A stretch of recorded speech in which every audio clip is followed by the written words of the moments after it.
travel with my kids over there. It's just everywhere. Just people like, it's just everywhere. Needles everywhere. I just wonder if you have an idea of something you can do about that. Sure. So I'm not sure if everyone's familiar with the Long Island. Long Island. Are you familiar with Long Island? Yep.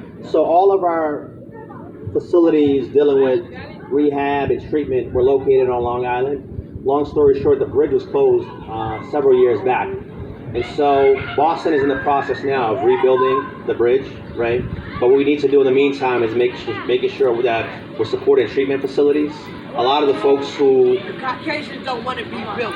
That's so. And we've got to make sure that a lot of times what happens is we need to make sure that we're sharing the responsibility of dealing with the epidemic across Boston, right? Oftentimes, our communities bear the brunt of sort of the responsibility of dealing with the community. Everybody knows that it was all black people going over there across that bridge.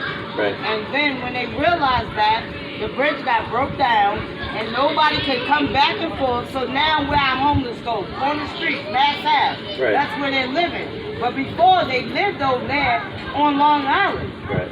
And so we need to invest more money. A whole river of people living somewhere. Everywhere. I see them everywhere. Yeah, it's a huge problem. Like just the park down the street, right? We know that we have a huge problem with needles, right? We've had in front of my house people come and overdose, right? But we've had to call, our public safety agencies to deal with it, right? So it's a real issue, right, in our communities.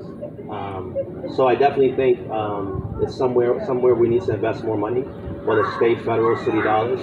We need to do a better job of government partnering across the silos to make sure that we have the facilities to be able to take on and treat some of these individuals. So it's definitely something I care deeply about. As I mentioned, I come home to it every day. We know on Blue Hill Ave it's a major issue, right? So we see the side street effect of, you push folks off in one area and what happens? They just move into another area, right? And that's not the way you deal with the issue of just moving folks around from one area to another. Absolutely. Taking over and there's still needles. My kids go play it. Needles everywhere. Yeah, so that's something I'm definitely interested in is how do we get more state dollars to organizations that are actually dealing with the issue. We had a rehab facility open right here on Blue Hill Ave just recently, so making sure that they're able to be funded and deal with the issue, but also that we have more beds.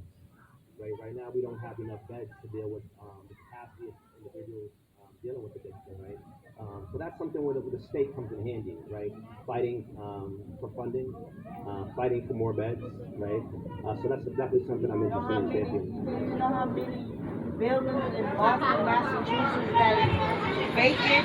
Yeah, and the other thing is, to your point, the city and state owns a lot of buildings in Boston, right? So how do we take some of our city and state-owned buildings and convert them into facilities for more beds, convert them into facilities for more treatment programs, right?